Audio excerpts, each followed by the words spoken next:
আমি আমার সমস্ত শক্তি একত্রিত করে বলেছিলাম শুধুমাত্র হিন্দুস্তানের রাজাকারেরাই আমাকে রাজাকার বলতে পারে। আমি বলেছিলাম 1973 সন পর্যন্ত আমি বাংলাদেশের কোন রাজনৈতিক দলের নেতা এবং কর্মী ছিলাম না। আমি রাজাকার নই। আমাকে রাজাকার বলে যদি তাকেও প্রমাণ করতে না পারে 10 কোটি টাকার মানহানি মামলা দায়ের করব।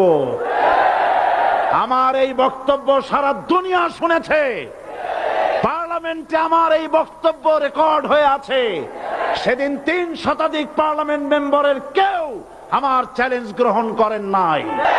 যে কোনো ব্যক্তি পার্লামেন্টে গিয়ে আমার বক্তৃতা দেখে আসতে পারেন।